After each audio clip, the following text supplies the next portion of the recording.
وَلَقَدْ يَسَّرْنَا الْقُرْآنَ لِلذِّكْرِ فَهَلْ مِن مُّدَّكِرٍ असां हिन क़ुरान खे नसीहत लाइ आसान ज़रियो बणाए छॾियो आहे। छा पोइ आहे को नसीहत पिराइण वारो?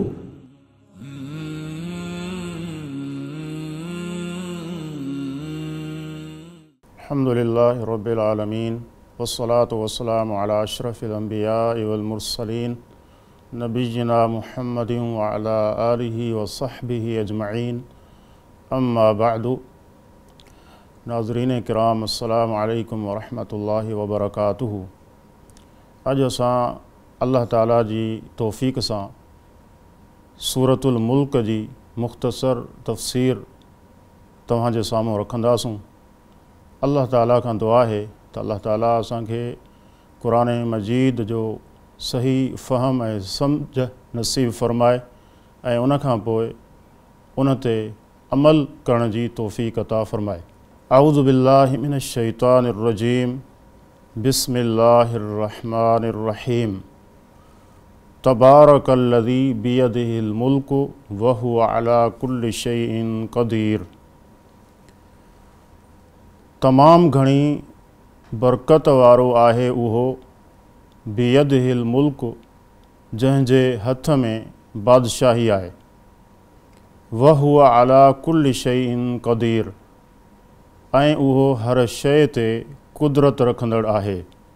सूरतुल मुल्क क़ुरान मजीद जी उन्हनि सूरतुनि मंझां आहे जंहिंजी फ़ज़ीलत में काफ़ी रिवायतूं मिलनि थियूं। इन मंझां कुझु जेके सही ऐं हसन दर्जे जूं आहिनि उन्हनि मंझां हिकु रिवायत इहा आहे त रसूलुल्लाह सल्लल्लाहु अलैहि वसल्लम इरशाद फ़रमायो त अल्लाह जी किताब में उहा सूरत जंहिंजूं 30 आयतूं आहिनि उहा शफ़ात कंदी हिकु माण्हू जे लाइ एसिताईं जो उनखे मुआफ़ कयो वेंदो। हीअ सुनन तिरमिज़ी ऐं सुनन अबी दाऊद जी रिवायत आहे जंहिंखे शेख अलबानी रहमहुल्लाह सही चयो आहे।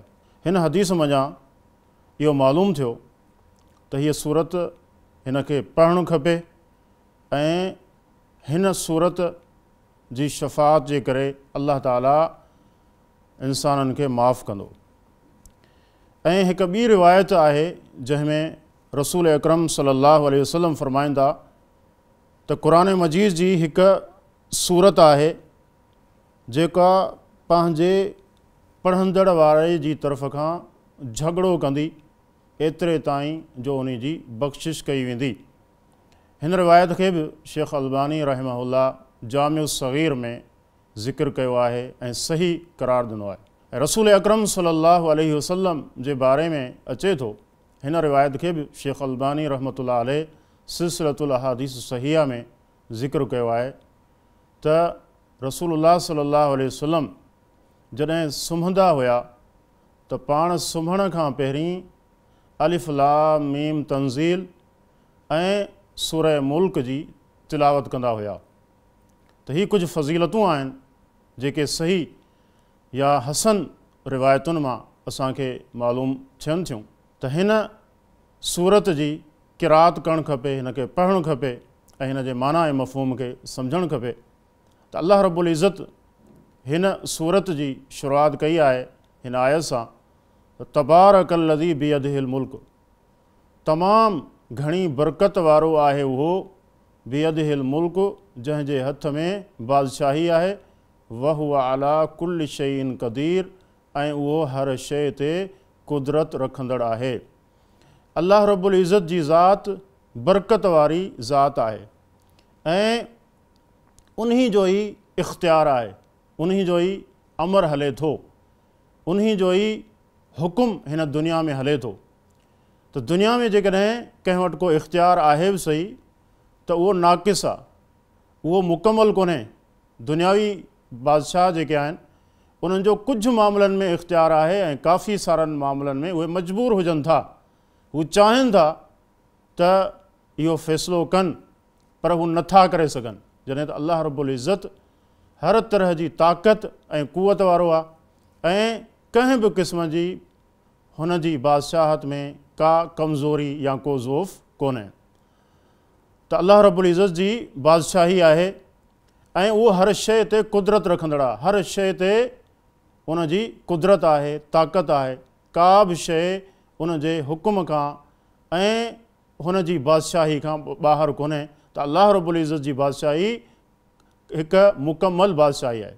इहो ई सबबु आहे जो क़यामत जे ॾींहुं अल्लाह ताला इहो सुवालु कंदो लिमनिल मुल्कुल यौम, त अॼु कंहिंजे लाइ बादशाही आहे।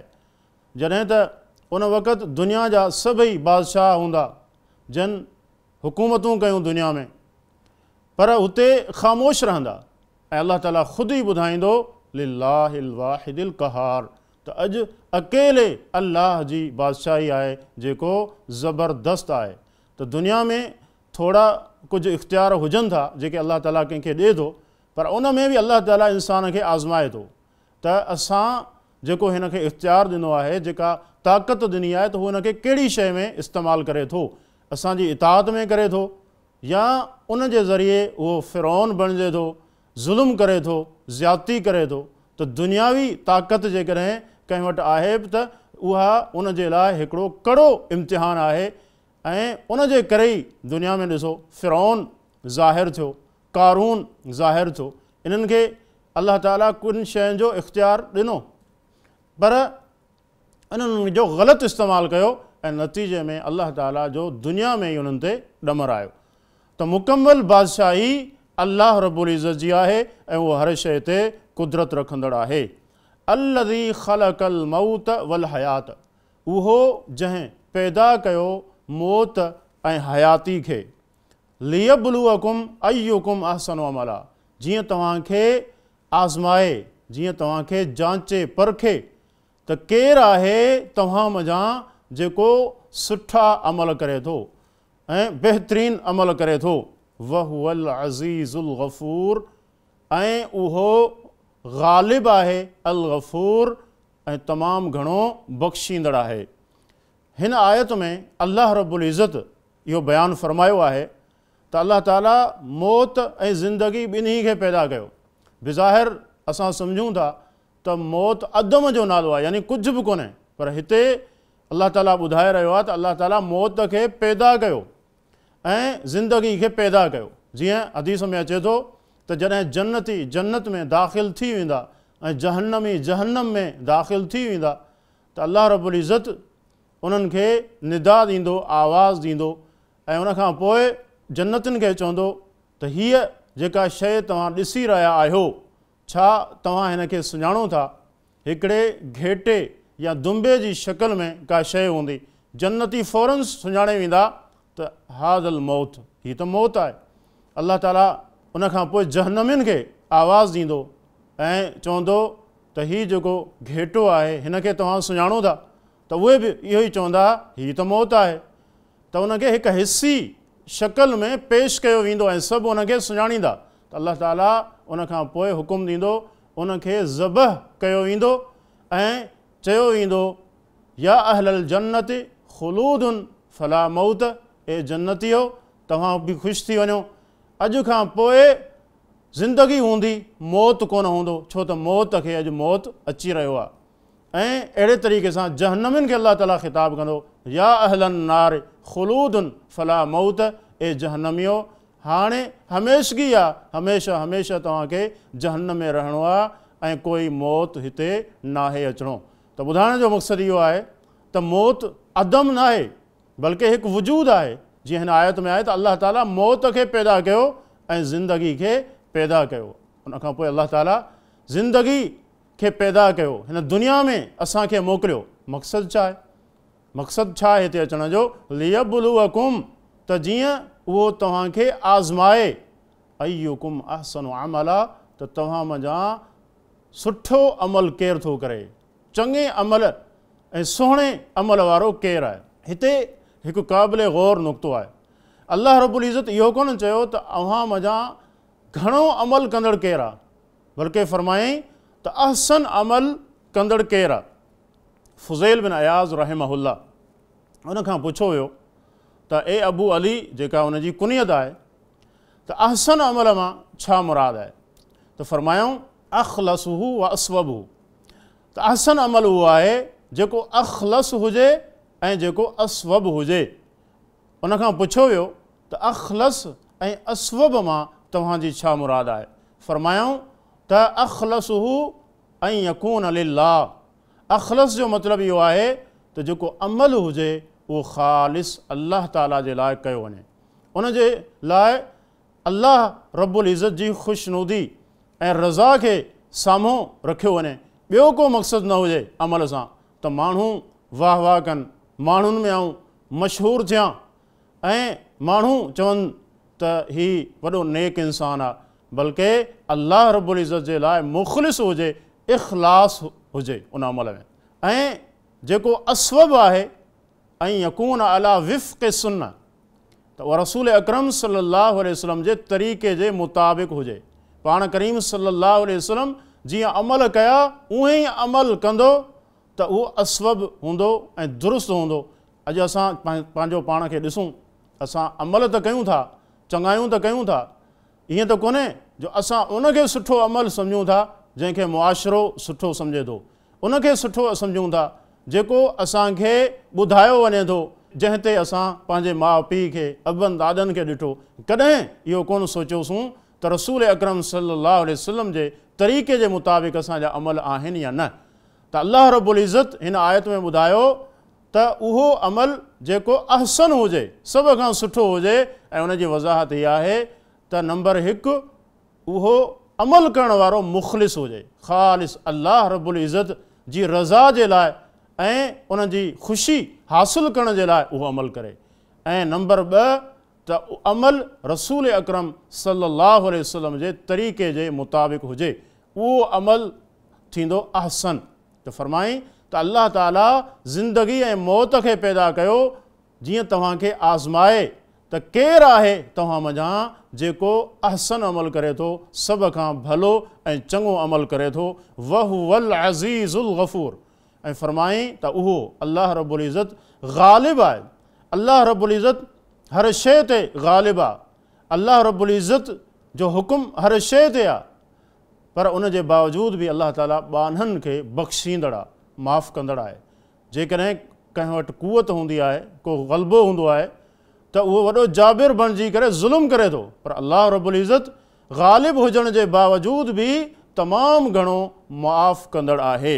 अॻिते अल्लाह रब्बुल इज़्ज़त इरशाद फ़रमायो त अल्लज़ी ख़लक़, उहो जंहिं पैदा कया सभ असमावातिन, 7 आसमान तिबाका हेठि मथे, मा तरा फ़ी ख़ल्क़िर रहमान मिन तफ़ावुत, न तूं ॾिसंदे अल्लाह ताला जी तख़लीक़ में, अल्लाह रब्बुल इज़्ज़त जी मख़लूक़ में मिन तफ़ावुतिन कोई फ़र्क़ु, को नक़्स, को ऐब तव्हांखे ॾिसण में कोन ईंदो।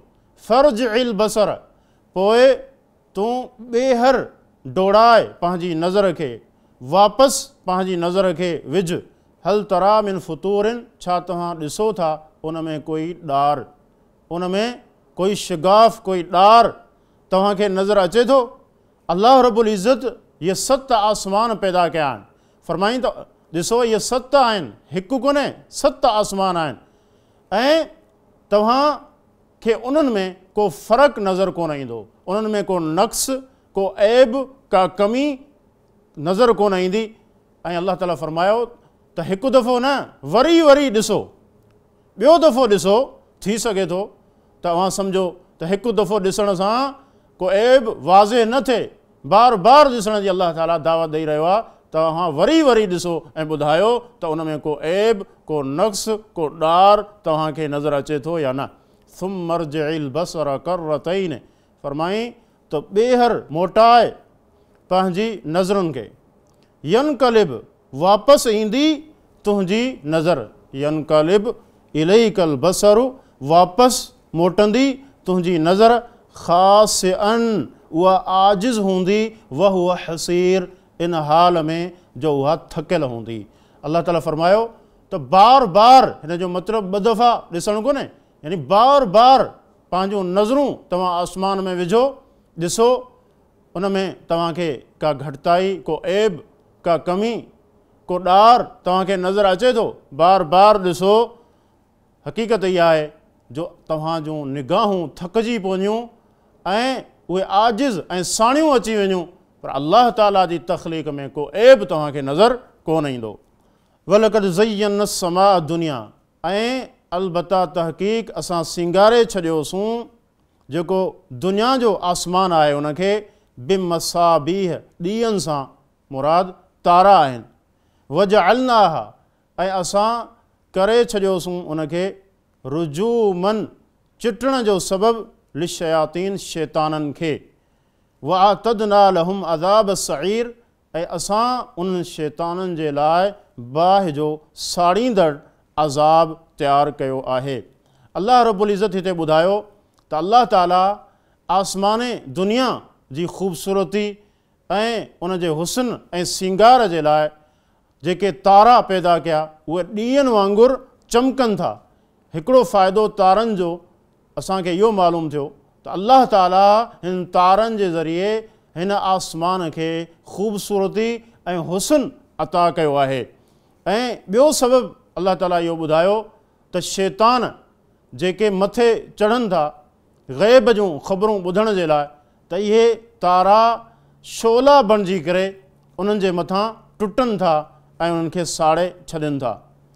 त ॿियो इहो फ़ाइदो। ऐं टियों फ़ाइदो हिकु ॿी जॻह ते अल्लाह ताला ज़िक्र कयो आहे, व अलामातियूं व बिन नज्म हुम यहतदून, फरमाए त जॾहिं ऊंदहि हुजे थी, कारी राति हुजे थी, त उन वक़्तु जॾहिं मुसाफ़िर सफ़र कंदा हुया त इन्हनि तारनि जे ज़रिए पंहिंजे सफ़र जी मंज़िल जी तायीन कंदा हुआ त असांखे कहिड़े पासे वञिणो आहे। इन्हनि तारनि जी रोशनी जे ज़रिए उन्हनि जी रहनुमाई थींदी हुई। त इहे टे फ़ाइदा आहिनि जेके तारनि जा अल्लाह रब्बुल इज़्ज़त क़ुरान करीम में ज़िक्र कया आहिनि। हिकु त इहे आसमान जी ख़ूबसूरती ऐं हुस्न आहिनि। ॿिए नंबर ते शैताननि खे चुटिया वञनि था, ऐं शैतान जॾहिं मथे वञनि था ग़ैब जूं ख़बरूं ॿुधण जे लाइ, अल्लाह जेके फ़ैसिला करे थो त इहे तारा उन्हनि जे मथां टुटी उन्हनि खे साड़े ख़तमु करे छॾनि था। ऐं टियों फ़ाइदो त मुसाफ़िरनि जे लाइ ऊंदहि राति में इहे तारा उन्हनि जी मंज़िल ॾांहुं रहनुमाई कनि था। उन जे करे क़तादा रहमहुल्लाह जो कौल आहे त इहे टे फ़ाइदा आहिनि जेको उनखां सवाइ ॿिया फ़ाइदा, मसलन उन मां ग़ैब जूं ख़बरूं ॿुधाए ऐं चवे त हीउ तारो हिन पासे वेंदो त फ़लां जी हुकूमत अची वेंदी, या फ़लाणो बादशाह आहे उन जे लाइ ख़तरो आहे, उन्हनि जा तारा गर्दिश में आहिनि। इहे सभु ॻाल्हियूं जहालत ते मबनी आहिनि, ऐं इहे ई फ़ाइदा आहिनि इन्हनि तारनि जा जेके अल्लाह रब्बुल इज़्ज़त क़ुरान करीम में ज़िक्र कया आहिनि। अॻिते अल्लाह रब्बुल इज़्ज़त इरशाद फ़रमायो, वलिल्लज़ीन कफ़रू बिरब्बिहिम अज़ाबु जहन्नम व बिअसल मसीर, ऐं उन्हनि जे लाइ जिन कुफ़्र कयो पंहिंजे रब सां, पंहिंजे पालनहार सां, जहन्नम जो दोज़ख जो आज़ाब आहे। व बिअसल मसीर, ऐं उहा तमामु घणी बुरी जाइ आहे। त अल्लाह ताला ॿुधायो त काफ़िरनि जे लाइ अल्लाह ताला जहन्नम जो अज़ाब तयारु कयो आहे, ऐं इहा इंतिहाई बुरी जॻह आहे। इज़ा उल्क़ू फ़ीहा, जॾहिं उन्हनि खे उन में विधो वेंदो, उन जहन्नम में दाख़िल कयो वेंदो, समिअू लहा शहीकन, त उहे ॿुधंदा उन जूं हींगूं, वहिय तफ़ूर, ऐं उहा उॿरी रही हूंदी। वहिय तफ़ूर, ऐं उहा जहन्नम उॿरी रही हूंदी। त अल्लाह रब्बुल इज़्ज़त हिन आयत में ॿुधायो त जहन्नमी जॾहिं जहन्नम में दाख़िल थींदा, या काफ़िर जिन जो पुठियां ज़िक्र थियो, त जहन्नम अहिड़ा आवाज़ कढंदी, शहीक अरबी ज़बान में चइबो आहे गॾह जी हींग खे। जॾहिं उहो हींगे थो, शुरू में जॾहिं हींगणु शुरू करे थो त अरबी में उनखे शहीक चयो वञे थो, यानी बुरो आवाज़ हूंदो उन्हनि जे लाइ। जहन्नम बुरे नमूने सां अहिड़नि माण्हुनि खे क़बूल कंदी, उन्हनि जो इस्तक़बाल कंदी। वहिय तफ़ूर, ऐं उहा ॿरी रही हूंदी, जोश हणी रही हूंदी। तकादु तमय्यज़ु मिनल ग़ैज़, फरमाई उहा जहन्नम फाटण ते हूंदी, ऐं जॾहिं उन में जहन्नमनि जो को टोलो दाख़िल थींदो, सअलहुम ख़ज़नतुहा, त उन्हनि खां सुवाल कंदो जहन्नम जो दारोगो, अलम यअतिकुम नज़ीर, छा तव्हां ॾांहुं डेॼारींदड़ कोन आयो। हालांकि जहन्नम जे दारोगे खे ख़बर आहे त हिननि ॾांहुं अल्लाह ताला नबी मोकिलिया, रसूल मोकिलिया, जिन जी सिफ़त नज़ीर हुई, डेॼारींदड़ हुया ऐं बशीर बि हुया, जिन ख़ुशख़बरियूं ॾिनियूं, जिन उन जी दावत खे क़बूल कयो, अल्लाह जी तौहीद खे इख़्तियार कयो, अल्लाह ते ईमान आंदो, उन्हनि पैगम्बरनि जी सचाई जी तस्दीक कई, उन्हनि खे ख़ुशख़बरियूं ॾिनियूं जन्नत जूं। ऐं जेके उन्हनि जी दावत खे कूड़ो भाईंदड़ हुया, जिन उन्हनि जी दावत जो इनकार कयो, कुफ़्र ऐं शिरक ते अड़िया रहिया, उन्हनि खे उन्हनि डेॼारियो। त जहन्नम जो दारोगो उन्हनि खे चवंदो त तव्हां जहन्नम में कीअं आहियो? छा तव्हां ॾांहुं को डेॼारींदड़ अल्लाह जो रसूल कोन आयो? त उहे जवाबु ॾींदा, क़ालू बला, चवंदा छो न, असां ॾांहुं डेॼारींदड़ त आया, क़द जाअना नज़ीरुन फ़कज़्ज़बना, असां ॾांहुं यक़ीनी तौर ते डेॼारींदड़ आया, पर असां उन्हनि खे कूड़ो भायो, उन्हनि जी तकज़ीब कई ऐं उन्हनि जो इनकार कयो। वक़ुलना मा नज़्ज़ल अल्लाहु मिन शै, ऐं असां चयो त अल्लाह ताला कुझु बि नाहे लाथो, अल्लाह जे तरफ़ खां तव्हां उते वही कोन थी अचे, बल्कि तव्हां कूड़ ॻाल्हायो था। इन अंतुम इल्ला फ़ी ज़लालिन कबीर, नाहियो तव्हां पर वाज़िह गुमराही में, वॾी गुमराही में। त अल्लाह रब्बुल इज़्ज़त हिन आयत में ॿुधायो त जहन्नमी इहो जवाबु ॾींदा त असां ॾांहुं डेॼारींदड़ ज़रूरु आयो, पर असां उन ते ईमान कोन आंदोसूं, उन जो इनकार कयोसीं ऐं असां इहो चयोसीं त अल्लाह जे तरफ़ खां कुझु बि नाहे लथो, तव्हां वॾी गुमराही में आहियो। वक़ालू, ऐं उन्हनि चयो, या उहे जहन्नमी चवंदा, लऊ कुन्ना नस्माउ, जेकॾहिं असां ॿुधूं हा, औ नाक़िल, या असां सम्झ रखूं हा, अकुल रखूं हा, मा कुन्ना फ़ी अस्हाबि सईर, त पोइ असां जहन्नमिन मंझां न हुजूं हा। केॾी वॾी ॻाल्हि आहे। हिन में गोया के उहे सबब ज़िक्र कनि पिया जंहिंजे करे उहे जहन्नम में दाख़िल थिया। सोचणु खपे, गौर करणु खपे हिननि सबबनि ते। ही ॿ सबब जेके जहन्नमिन ख़ुदि ज़िक्र कया, अल्लाह रब्बुल इज़्ज़त उन्हनि जे ज़ुबानी हिते ज़िक्र कयो। उहे चवंदा त जेकॾहिं असां ॿुधूं हा, जेकॾहिं असां ॿुधूं हा, यानी हक़ जी ॻाल्हि खे ॿुधणु, जेको माण्हू ॿुधंदो अल्लाह उन खे ई सम्झ ॾींदो, ऐं जेको माण्हू ॿुधंदो ई न, हिदायत जी ॻाल्हि चाहे ई नथो उन जे कननि में पवे, त अहिड़ो माण्हू हिदायत खां बि महरूम रहंदो।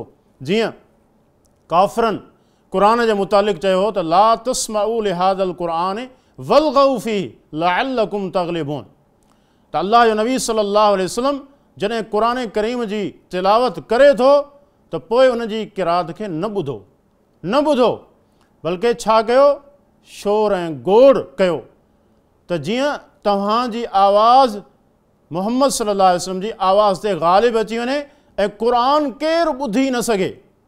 केॾी वॾी ॻाल्हि आहे त हुननि हिदायत जे रस्ते ते अचण ई कोन चाहियो, हिदायत जी ॻाल्हि खे ॿुधण ई नथा चाहिनि, त अहिड़नि माण्हुनि खे अल्लाह कीअं हिदायत ॾींदो। हिदायत अल्लाह कंहिंखे ॾिए थो, वल्लज़ीन जाहदू फ़ीना लनहदियन्नहुम सुबुलना, फरमाई त जेके माण्हू असांजे रस्ते में, असांजी राह में कोशिश कंदा हक़ ताईं पहुचण जी जुस्तजू कंदा, अल्लाह ताला अहिड़नि ई माण्हुनि खे हिदायत ऐं सही वाट ॾेखारे थो। ॾिसो वक़्तु कोन्हे, सलमान फ़ारसी रज़ी अल्लाह ताला अन्हु जो वाक़ियो केॾो मशहूरु आहे, असां ॿुधूं था। किथां जो हुयो? ईरान फ़ारिस खां आयो, ऐं केॾी हुनखे तड़प हुई हिदायत जी, त हिदायत जे रस्ते ते अचां। शुरू में मजूसी हुयो, मजूसियत में दिलि कोन लॻसि, त अल्लाह जो दीन अहिड़ो नथो थी सघे। उनखां पोइ ईसाइनि जे हवाले थियो, आख़िर में यहूदियुनि वटि पहुतो, पोइ बि हिदायत जी तलब में मुसलसल हैरान ऐं परेशान आहे। हिकिड़ो वक़्तु आयो, अल्लाह जे नबी सल्लल्लाहु अलैहि वसल्लम जॾहिं मदीना आया त ख़ुशि थी वियो, तहक़ीक़ करे अल्लाह जे नबी सल्लल्लाहु अलैहि वसल्लम जी सुहबत में हाज़िर थियो ऐं उनखे उहो मक़ाम मिलियो, उहो मर्तबो मिलियो। पाण फरमाइनि था, सलमान मिन्ना अहलल बैत, सलमान असांजे अहले बैत मञा आहे। त अल्लाह जा बंदो, अॼु असां ॾिसूं छा असांखे बि त ईअं रोकियो नथो वञे। कुझु माण्हू इहे चवनि था त मुख़्तलिफ़ इल्ज़ाम हणी करे हिननि जी तव्हां ॻाल्हि ई न ॿुधो, क़ुरान न ॿुधो, गुमराह थी वेंदो। जेकॾहिं इहो मामिलो आहे त पोइ ॿुधी छॾियो त इहो हिकु ख़तरनाक मामिलो आहे जंहिंमें असां दाख़िल आहियूं। जहन्नमिन जो इहो जवाबु हूंदो। जॾहिं जहन्नम में दाख़िल थींदा उन वक़्तु को फ़ाइदो कोन हूंदो परेशान थियण जो, ऐं पेशेमानी जो को फ़ाइदो कोन हूंदो। छो त हाणे हू हिदायत जे रस्ते ते नथा अची सघनि। उहे चवनि था जेकॾहिं असां ॿुधूं हा त अॼु असांखे ॾिसणु खपे त हक़ जी ॻाल्हि असां ॿुधूं था, असांजी कहिड़ी कैफ़ियत हुजे थी। हक़ जी ॻाल्हि ॿुधण जे लाइ असांखे खपे त असांजा कन तयारु रहनि क़ुरान जी ॻाल्हि ॿुधण लाइ, हदीस जी ॻाल्हि ॿुधण जे लाइ, हिदायत जी ॻाल्हि ॿुधण जे लाइ, तौहीद जी ॻाल्हि ॿुधण जे लाइ, सुन्नत जी ॻाल्हि ॿुधण जे लाइ। जेकॾहिं इहा कैफ़ियत आहे त हिकु अज़ीम सिफ़त आहे त हक़ खे इंसानु ॿुधे। ऐं ॿी ॻाल्हि हू चवंदा या ॿियो सबबु हू ज़िक्र कंदा अऊ नाक़िल या असां सम्झूं आहे। अलाह ताला इंसान खे अक़ुलु ॾिनो आहे, शुऊर ऐं सम्झ ॾिनी आहे। इंसान खे खपे त अल्लाह जी हिन नेमत खे इस्तेमालु करे सोचे त असांखे अल्लाह अक़ुलु ॾिनो आहे, असां हर शइ सम्झूं था, त पोइ हिन अक़ुल खे इस्तेमालु करे असां हिदायत जे रस्ते खे सम्झूं। अॼु केॾी अजीब ॻाल्हि आहे जो उहो ई माण्हू जेको दुनिया में मामूली शइ वठणु वेंदो आहे त वॾी तहक़ीक़ कंदो, हिकु दुकान ते सही कोन मिलंदी, ॿिए ते वेंदो, टे ते वेंदो, मशवरा कंदो। इहो ई इंसानु जॾहिं दीन जी ॻाल्हि अचे थी, जॾहिं अक़ीदे जी ॻाल्हि अचे थी, जॾहिं सुन्नत जी ॻाल्हि अचे थी, बिदअतुनि जा मामला अचनि था, त उन वक़्तु चवे थो त बसि ठीकु आहे, जेको असां वटि उहो ई सही आहे। अलाह जा बानो किथे आहे उहो अक़ुलु, किथे आहे उहो शूर जेको अलाह ताला असांखे अता फ़रमायो आहे। त जहन्नमी हिते ॿ सबब ज़िक्र कंदा जंहिंजे करे हू जहन्नम में दाख़िल थिया। हिकु त उन्हनि हक़ ॻाल्हि खे कोन ॿुधो, ऐं ॿियो नंबर उन्हनि अक़ुल खे ऐं सम्झ खे इस्तेमालु कोन कयो, ऐं माण्हुनि जे पुठियां अखियूं बंदि करे अंधी तक़लीद करे उन्हनि जे पुठियां हलंदा रहिया। त इहा शइ इंतिहाई ख़तरनाक आहे। त उहे चवंदा जेकॾहिं असां हक़ ॻाल्हि खे ॿुधूं हा ऐं सम्झूं हा त पोइ अॼु असां जहन्नमी न हुजूं हा, अॼु असांजो शुमार जहन्नमिन में न थिए हा। फ़अतरफ़ू बिज़म्बिहिम फ़सुहक़न लिअस्हाबि सईर। फ़अतरफ़ू बिज़म्बिहिम, पोइ उहे मञींदा पंहिंजे गुनाहनि खे, पंहिंजनि गुनाहनि जो इक़रार कंदा, मञींदा त हीअ ग़लतियूं असां कयूं। फ़सुहक़न लिअस्हाबि सईर, त पोइ अल्लाह जी रहमत खां इन्हनि जे लाइ दूरी हुजे। लिअस्हाबि सईर, जेके जहन्नमी आहिनि, जहन्नमिन जे लाइ दूरी आहे अल्लाह जी रहमत खां। हाणे हू हर शइ मञींदा, ॿुधाईंदा त असां गुनहगार हुआसीं, असां ख़ताकार हुआसीं, असां ई सही वाट खे इख़्तियार न कयो, असां ई कुफ़्र ऐं शिरक जे रस्ते ते हलियासीं। फ़रमाईं त हाणे को फ़ाइदो कोन्हे। अहिड़नि माण्हुनि ते लानत हुजे, अहिड़नि माण्हुनि खे अल्लाह ताला जी रहमत खां दूरी हुजे। उहे माण्हू जिन दुनिया में रही करे इन शइ खे इख़्तियार कोन कयो, पंहिंजी अक़ुल खे, सम्झ खे, ऐं नई हक़ ॻाल्हि खे ॿुधऊं त जहन्नम में उहे पंहिंजे गुनाहनि जो इक़रार कंदा। इन्नल लज़ीन यख़्शौन रब्बहुम बिलग़ैब, बेशक उहे माण्हू जेके डिॼनि था पंहिंजे रब खां बिलग़ैब, बग़ैर ॾिठे, बग़ैर ॾिठे या पर पुठ। लहुम मग़फ़िरतुं व अजरुन कबीर, उन्हनि जे लाइ मग़फ़िरत बख़्शिश आहे, व अजरुन कबीर, ऐं तमामु घणो अजर आहे। ईमान बिलग़ैब असांजे दीन जो हुस्न आहे। ग़ैब ते ईमान आण। असां अल्लाह ताला खे कोन ॾिठोसीं, फ़रिश्तनि खे कोन ॾिठो आहे, ऐं अल्लाह जे नबी सल्लल्लाहु अलैहि वसल्लम खे कोन ॾिठो आहे, पर पोइ बि सम्झूं था इहो हक़ आहे ऐं इहो ईमान बिलग़ैब आहे जेको हिन दीन जो हुस्न आहे ऐं ख़ूबी आहे। त हिन दीन जो मदार ग़ैब ते आहे।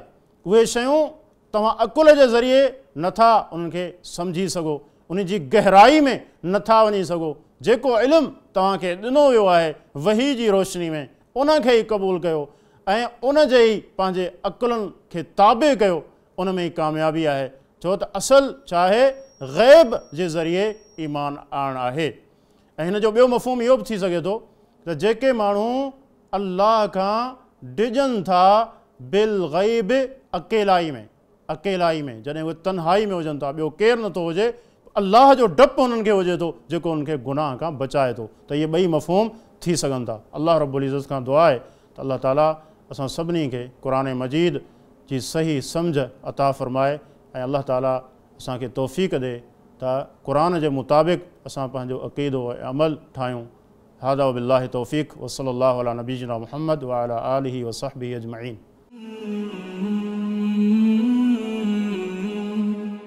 सब्सक्राइब करियो ऐं बेल आइकन ते क्लिक करियो त जीअं असांजी हर नई वीडियो जो नोटिफिकेशन मिले।